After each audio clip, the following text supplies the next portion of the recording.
editorial. Ligou na redação da Boca do Povo uma pessoa se dizendo advogado e que queria mover uma ação de danos morais contra a nossa emissora por termos dado informações errôneas acerca da tragédia de Brumadinho. A notícia inicial da Globo News, a primeira informação era de que a tragédia poderia atingir 1.000 pessoas que estariam no caminho da lama que escapou da represa de rejeitos de ferro da Vale. Acompanhando a velocidade da notícia, informamos em edição extraordinária o acontecimento e depois voltamos com novas informações a respeito do assunto. Até agora, a tragédia já contabilizou 85 mortos, 288 desaparecidos, 31 corpos identificados, 192 resgatados e 390 localizados. É, na verdade, uma tragédia não apenas ambiental, mas humana, que temos acompanhado, assim como todo mundo também acompanha. Você liga a televisão e o assunto principal é Brumadinho.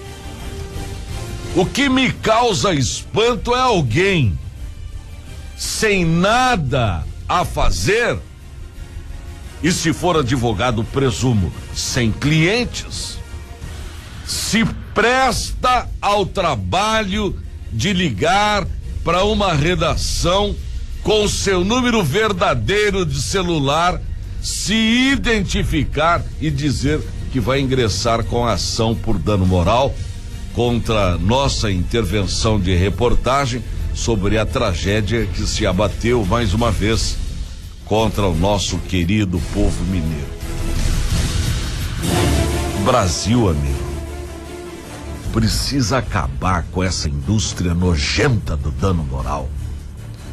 E isso tem preocupado os nossos juízes e nossos desembargadores, porque pessoas se prestam ao desserviço de fazer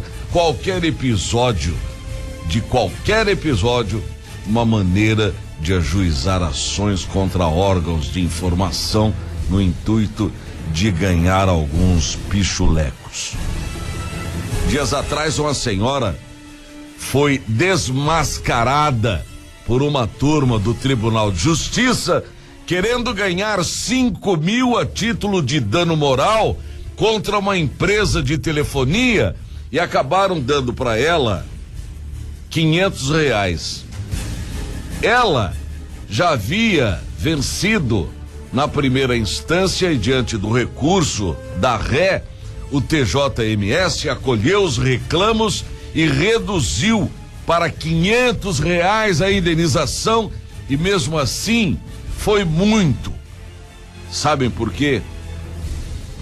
Porque aquela senhora cuja sentença estava diante da nossa mais alta Corte de Justiça já havia ajuizado em seu nome 36 ações de danos morais, industrializando e tentando enriquecer o que não é a pretensão da lei. Pior que isso, ela já tinha ganhado, ou alguém ganhou em nome dela, a quantia de R$100.000 na alimentação e fomento dessa indústria. Diante da ameaça desse imbecil que ligou para nós nos ameaçando, mandamos ontem mesmo o nosso corpo jurídico denunciá-lo perante a justiça para que ele não pense que não estamos vigilantes a respeito do mau uso dessa indústria de dano moral reinante entre aqueles que desconstroem um instrumento legal para poder frear os exageros e arroubos de imprensa que às vezes acontecem, mas que desejam transformar a lei e nossos judiciários numa indústria que lhes possibilitem ganhar vantagens. Sorte que desta vez o próprio interessado em nos ameaçar falou que havíamos dito que 1 milhão de pessoas estavam no caminho da lama, quando todos sabemos que nem existe 1 milhão de pessoas naquela região. Foi justamente por isso que a Justiça do Trabalho se desintegrou, especialmente depois que inventaram o tal dano moral sem pé nem cabeça, do reclamante para o reclamado. Não permitiremos que façam a mesma coisa com a nossa justiça. Vou lembrar o saudoso jornalista Chaves, dono da Luta Mato-Grossense, que era um jornal bravo que todo mundo lia em Campo Grande e que certo dia se pegou numa guerra contra um advogado local.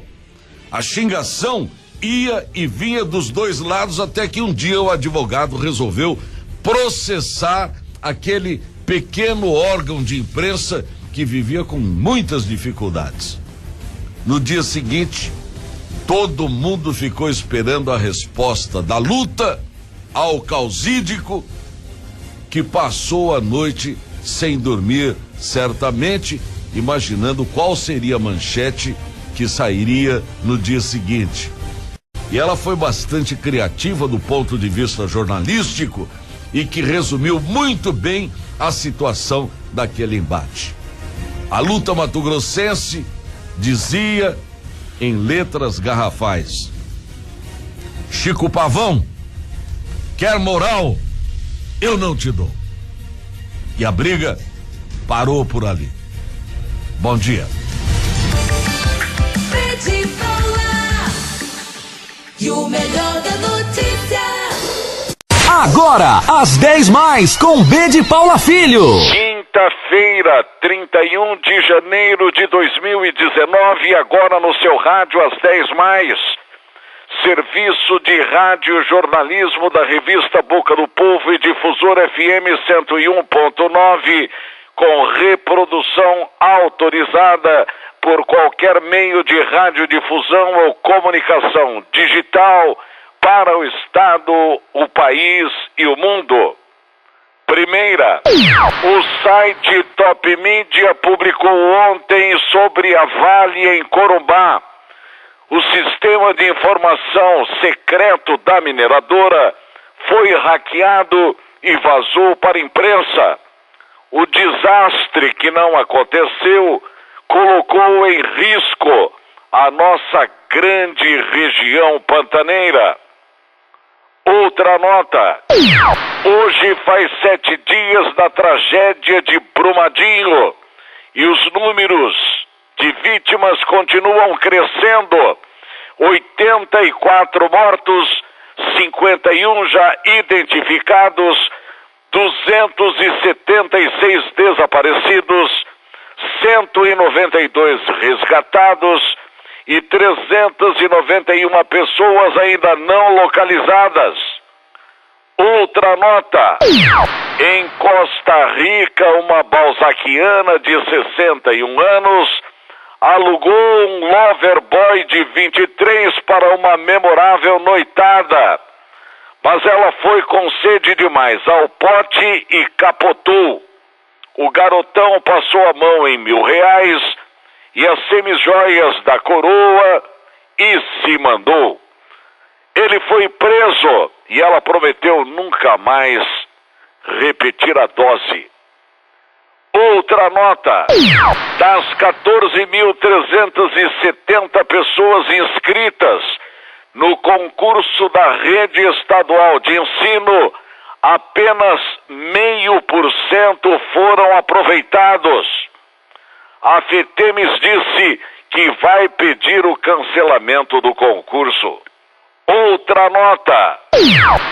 Quem deixou excelente impressão na Câmara Federal em apenas um mês que assumiu a vaga foi a nossa querida Carla Stefanini, do MDB. Ela vai retornar ao Estado com uma importantíssima missão: reunificar o partido. Outra nota. Dizem que o senador Nelsinho Trade resolveu deixar o PTB porque o partido ficou manco, sem o Ministério do Trabalho. Não é que é mesmo? Outra nota. A senadora Soraya Chinesa Tronic mais uma vez mordeu a língua. Havia declarado voto para a candidatura de Simone à presidência do Senado.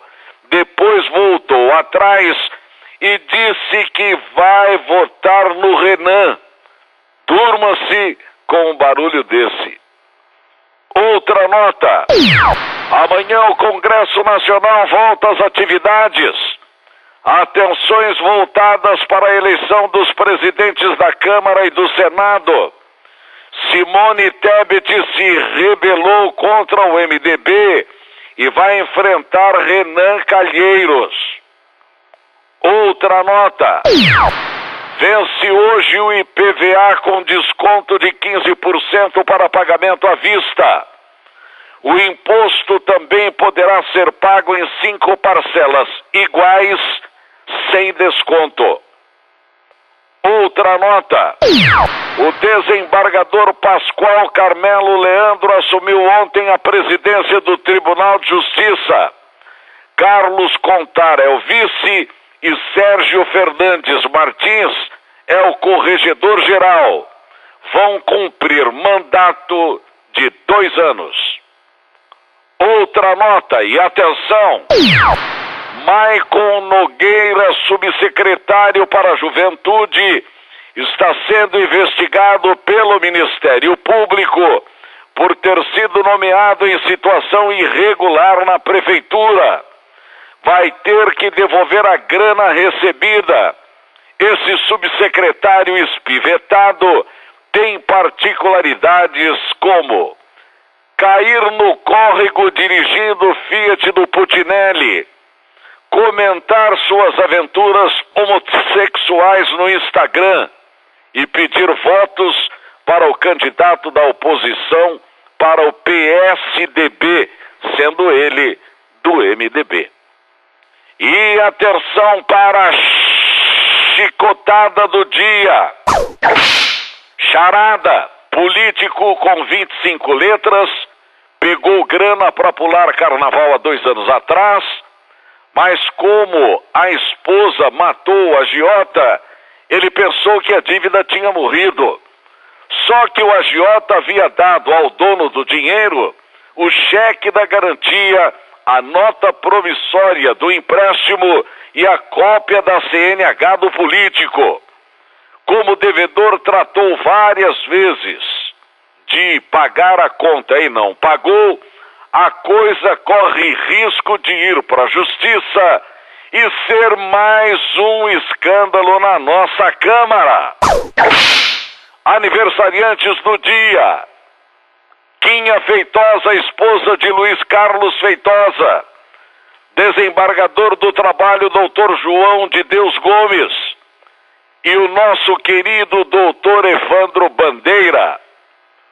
Meus amigos, Paulo Cavalheiro, Alexandre Bossé, Cris Farias, doutor Eli Ayashi, da Anoreg, doutor Marcelo Salomão, do Procon Estadual, Adãozinho da Graça, Jefferson do Carandá, a belíssima jornalista Ariane, da Cacemes, doutor Moacir de Freitas, em Cuiabá, e o querido casal José Paulo e Dona Maria Nilze, pais do amigão André Patrola. Aquele abraço. Amanhã eu volto, um abraço. Fui. Às 10 mais, com B de Paula Filho. De volta amanhã, aqui na sua difusora Pantanal 101,9 FM. Agora, Bronca Postal. Fala, Sérgio Cruz. Olá, gente amiga. A bronca de hoje fica por conta de um nefasto e preocupante dado estatístico registrado em Mato Grosso do Sul. Nosso estado é, lamentavelmente, o primeiro lugar em feminicídio. Este mês de janeiro, que abriu o ano de 2019, marcou o assassinato de 3 mulheres vítimas de feminicídio, o chamado crime de ódio por questões de gênero, fruto da cultura machista que assola o país e da carência de uma legislação que puna rigorosamente os criminosos. O enfrentamento ao feminicídio e outras ameaças às mulheres no âmbito doméstico, entretanto, vai depender muito menos de formalidades e muito mais de consciência social. O machismo, sem nenhum disfarce, é visto na justiça, na polícia, na imprensa e até mesmo entre as mulheres. Eu tenho dito que o pior de todos os machismos é exatamente o machismo feminino. Ou nós controlamos o nosso machismo ou perdemos o controle do feminicídio. Por hoje é só. Tchau, Pica-Pau.